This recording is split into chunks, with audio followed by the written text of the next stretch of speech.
Praça do Investimentos. Então vamos trazer para vocês que mais uma empresa, e essa empresa que nós vamos trazer hoje é também uma aula de empreendedorismo. É mais uma empresa que também é listada na bolsa, tem suas ações negociadas, mas para que a gente possa entender como que é essa empresa, o que ela faz, da onde ela vem, para onde ela vai, e principalmente entender um pouquinho a respeito dos seus números, né? Então vamos trazer todas essas informações que são necessárias para o embasamento, né, de quem pretende investir em ações, quem já está investindo em ações. Então tem que ter pelo menos uma base, tem que ter um conhecimento mínimo ali para saber, na hora de escolher uma ação, qual empresa, será que essa empresa vale a pena ou não vale a pena? E aí, naturalmente, o que a gente precisa ponderar nessa decisão? É justamente como que está essa empresa, se ela está vindo bem, como que vem sendo o desempenho da empresa, porque daí, naturalmente, uma empresa que vai bem, a tendência é ela trazer resultado para quem nela investe, né? Então, por isso que a gente retrata todas as informações a respeito das empresas. E atrás de diversas empresas, nós vamos ver histórias impressionantes. E aí, naturalmente, que quando você conta a história, você também já começa a perceber uma personalidade que a empresa possui, né? E naturalmente que esse comportamento que ela vem adotando, naturalmente que é o comportamento que ela continuará adotando, até porque tem uma coisa chamada cultura. Dentro de uma organização acaba se formando uma cultura. E a cultura o que é? É justamente algo que vai sendo criado com o comportamento, e essa cultura dificilmente ela se perde, a não ser quando existe a troca de comando da empresa, existe, né, toda essa questão que daí acaba dando um choque tentando mudar ali a cultura da empresa, mas a cultura é uma coisa que ela fica impregnada, e uma empresa que ela vem com uma cultura, a tendência dela é continuar com essa cultura, a razão pela qual a gente retrata toda essa história até para você poder entender como que é a personalidade, como que é o comportamento dessa empresa. E no caso da empresa de hoje, é mais uma indicação aqui dos nossos inscritos lá do Isair Cruz. Grande Isair Cruz, muito obrigado aí pela sugestão. Nossa, foi um prazer poder analisar essa empresa. É uma empresa que eu particularmente não conhecia. E aí, à medida que a gente vai analisando, vai conhecendo essas empresas, a gente vai tendo muitas surpresas. E o Isair Cruz, então, me proporcionou essa surpresa. Espero agora repartir com vocês toda essa surpresa também a respeito dessa empresa. Mas caso vocês também tenham outras empresas, não tem problema. Manda para nós aqui, ó, canal Silas Negraf, e aproveita, manda a sua sugestão, faz sua inscrição, dá o like, ative a sinetinha das notificações para estar sempre recebendo as informações que nós vamos disponibilizando aqui para vocês. E a empresa indicada lá pelo Isair Cruz é a LiveTech Indústria e Comércio SA, LiveTech da Bahia Indústria e Comércio SA, que também é conhecida como WDC Networks, né? Mas vamos então retratar o que é essa empresa. Lá no ano de 2003, antes de 2003, aí nós tínhamos também, como eu falei para vocês, a questão do empreendedorismo, um engenheiro eletrônico chamado Vanderlei Rigatieri Jr. O Vanderlei Rigatieri Jr.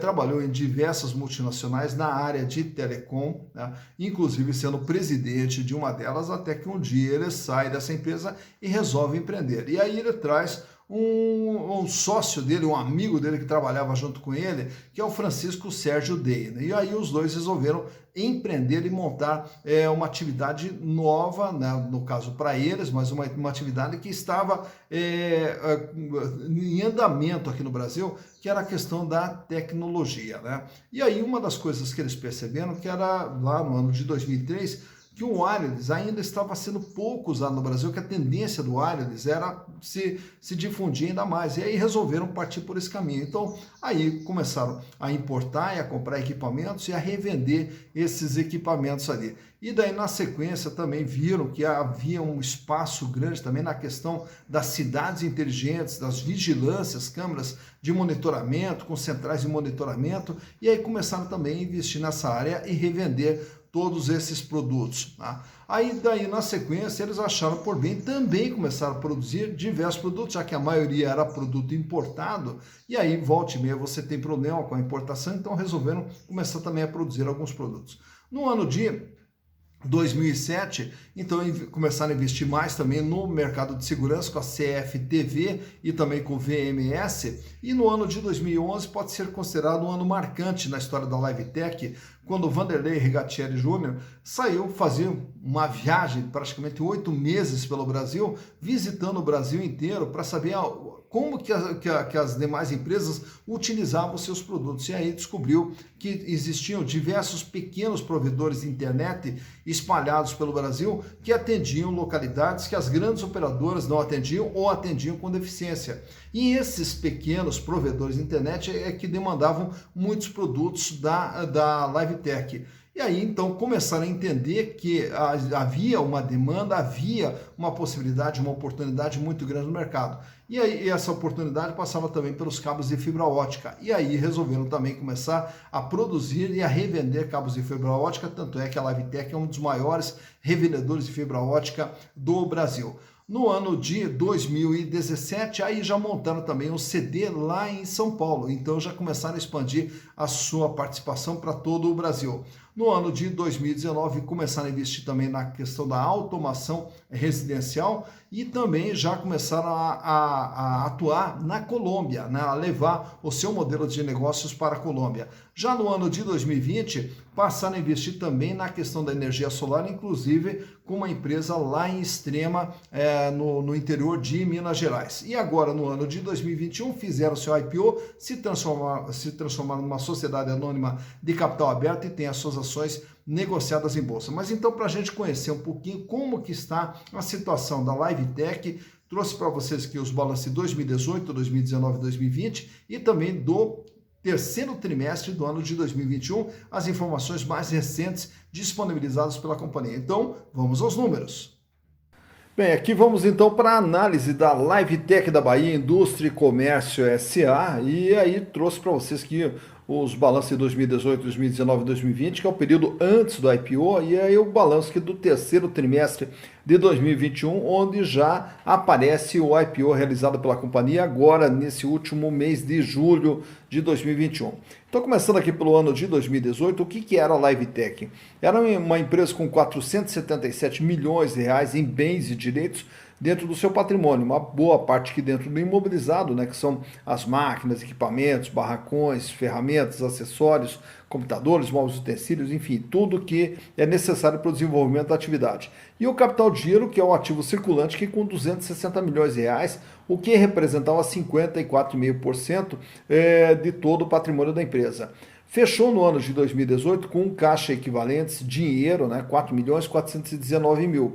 Contas a receber 78 milhões e os estoques totalizavam 165 milhões, isso no ano de 2018. Indo para o ano de 2019, a empresa aumenta o seu tamanho e vai para 615 milhões de reais. Dá para se observar aqui um aumento nas imobilizações da companhia para 239 milhões, mostrando que está havendo investimentos dentro da atividade. E o capital de giro sobe para 334 milhões, mantendo aqui os 54% de representatividade. O volume de dinheiro em caixa aumenta para 28 milhões, aumenta também contas a receber para 111 milhões e os estoques permanecem praticamente estáveis com 167 milhões de reais.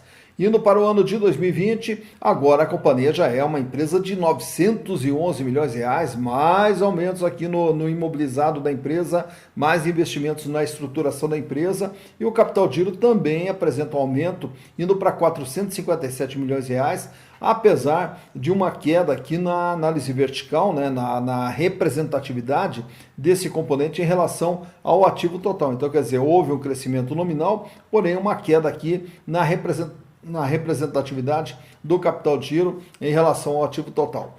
O caixa aumenta um pouquinho mais para 37 milhões, aumenta ainda mais o contas a receber, 162 milhões, e os estoques diminuem para 138 milhões de reais. Indo para o terceiro trimestre de 2021, e agora nesse ano ocorre o IPO, então vamos ver aqui os efeitos dentro do ativo.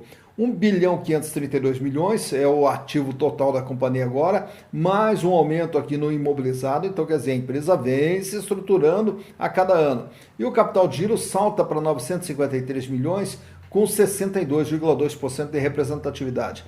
O volume de dinheiro em caixa agora é de 174 milhões de reais, então imagina, em 2018 eles tinham apenas 4 milhões em caixa e agora tem 174 milhões em caixa, então o aumento do dinheiro em caixa da companhia significativo.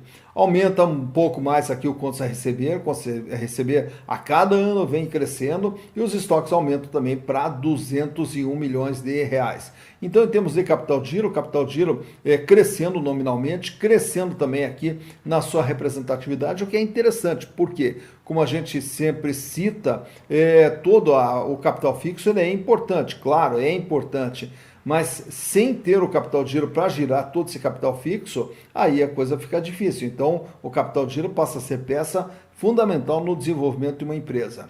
Já em termos de endividamento, o endividamento que era de 418 milhões em 2018, o que representava 87,6% de tudo que a empresa possuía, e agora, no ano de 2019, ele aumenta para 541 milhões de reais, o que já passa a ser também 87,9%, praticamente uma estabilidade no tamanho da dívida, no peso da dívida em relação ao patrimônio. Para 2020, o endividamento sobe para 781 milhões de reais, e agora ele já apresenta um pequeno recuo aqui no peso, né? Então, qual que é a importância de analisarmos esses números aqui? Porque esses números aqui, eles representam qual é o peso que a dívida tem em relação ao patrimônio total. Então, quer dizer, de todo ativo, quanto que eles devem? 85,7%. Agora, no ano de 2021, ocorre o IPO. E aí, com a ocorrência do IPO, o OPL sai de 129 milhões para 616 milhões. Então, está aqui a entrada do IPO. Aumenta um pouco mais a dívida para 916 milhões, porém o peso da dívida agora é de 59,8%. Por quê? Porque hoje o patrimônio da empresa é de 1.532 e a dívida de 916 ela corresponde a 59,8% de tudo que a companhia possui. Então, o endividamento, apesar do crescimento nominal, o peso dele passa a ser menor do que era nos exercícios anteriores. Indo agora para os resultados gerados pela companhia, no ano de 2018 faturou 371 milhões, no ano de 2019 506 milhões, no ano de 2020 718 milhões e agora em 9 meses do ano de 2021 já acumula 790 milhões de vendas, o que nos dá aí uma previsão, uma projeção de faturamento anual passando de 1 bilhão de reais. Então, uma empresa que vem crescendo o seu faturamento a cada ano. Mais importante do que o faturamento é naturalmente ter lucros. E aí o lucro em 2018 era de 28 milhões, em 2019 recua para 19 milhões, em 2020 já dá um salto, vai para 70 milhões. E esse ano, com todo esse aumento de faturamento que acabamos de falar, está projetando um lucro pouco menor do que era no ano passado. Então, em 9 meses, tem 48 milhões de lucro, o que nos dá aí uma projeção de pelo menos uns 65 milhões de lucro para o ano de 2021. Então, está aí o comportamento, né, dos resultados gerados pela companhia ao longo de todo esse período. E já que estamos falando aqui dos números da companhia, trago para vocês nesses gráficos agora a situação financeira da empresa. Como que está financeiramente? A empresa tem capacidade de pagar suas dívidas ou não? Trabalha com folga financeira ou não? Então vamos começar pela liquidez geral, que mede a capacidade de pagamento no curto, médio e longo prazo. Ele sai com índice de 0,74 em 2018, recua para 0,67 em 2019, permanece em 0,67 em 2020 e aumenta agora no ano de 2021 para 1,16. Isso quer dizer, para cada R$1 que a companhia terá que pagar, ela dispõe de R$1,16. Paga e sobra, não muito, mas sobra, mostrando que a empresa não terá problemas em relação às suas obrigações no curto, médio e longo prazo. Já nas outras barrinhas que nós temos ali, a liquidez corrente. Corrente agora é só o curto prazo. Estamos olhando só no ano se a empresa consegue pagar suas dívidas ou não.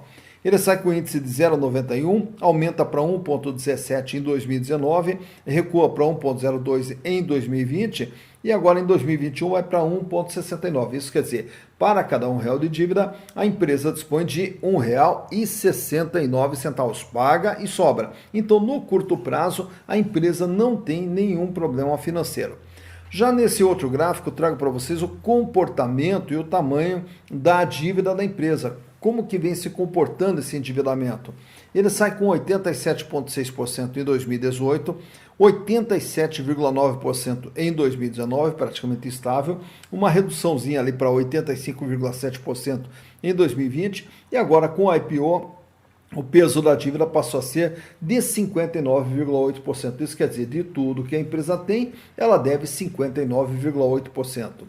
E nesse outro gráfico, agora eu já trago a rentabilidade. A rentabilidade quer dizer o quê? O que a empresa ganha, e aí esse ganho da empresa, ele pode ser visto de diversas maneiras. Ganho em relação ao que vende, ganho em relação ao que investe, ganho em relação ao que os acionistas colocaram dentro da empresa. Então, começando pelo primeiro, pela margem líquida, que é o ganho em relação ao faturamento.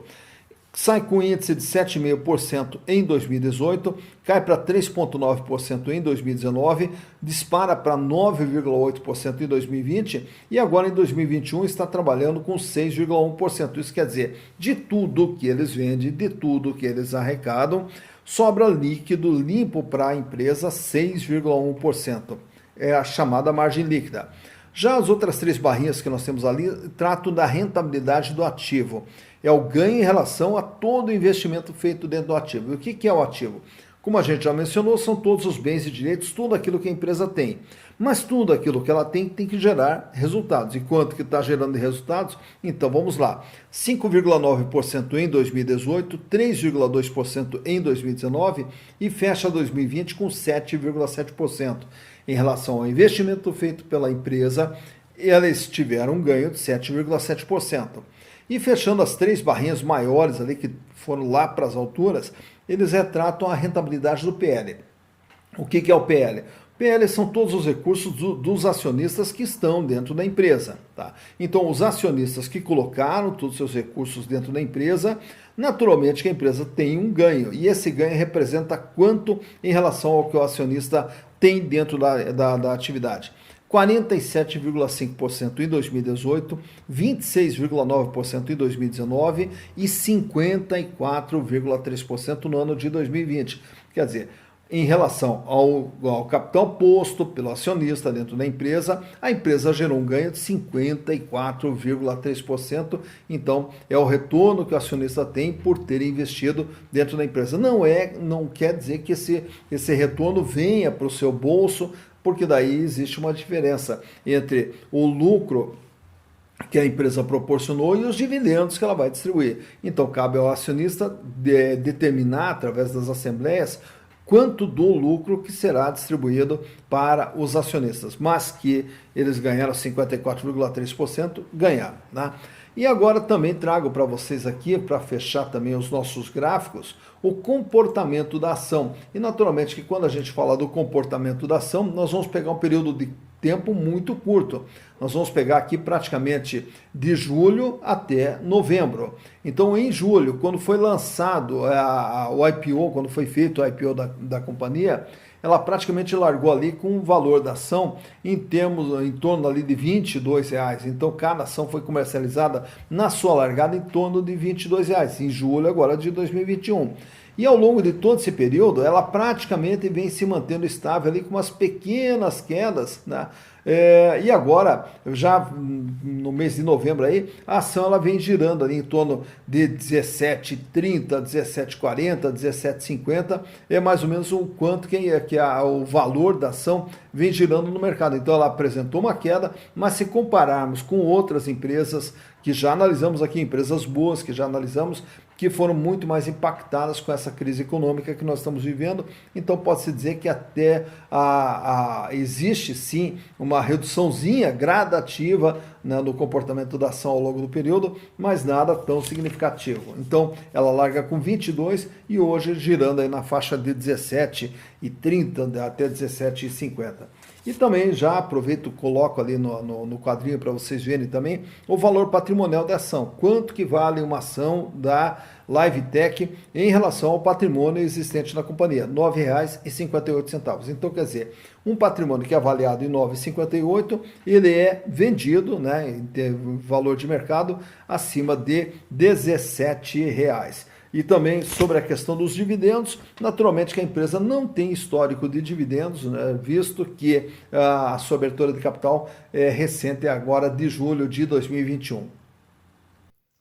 Tá então, mais uma empresa analisada, LiveTech da Bahia, Indústria e Comércio S.A., né, que é uma empresa aí relativamente nova, de 2003, né, que fez o seu IPO agora no mês de julho de 2021, então uma empresa recente, uma novata aqui na Bolsa, mas que também já passa a ser uma opção. E aí, como a gente viu, tem toda uma história de empreendedorismo, de visão, de busca de oportunidades, né, e até um dos itens que são interessantes dentro da LiveTech é que eles não trabalham apenas com a industrialização e a comercialização, né? Eles também trabalham com a questão da locação e o sistema de assinaturas, onde as empresas e pessoas podem fazer assinaturas para usar os equipamentos e tecnologia da LiveTech, né? E aí sempre vão ter as tecnologias mais atualizadas possíveis. Então, é um novo modelo de negócios, pelo menos aqui no Brasil, né? A locação e assinatura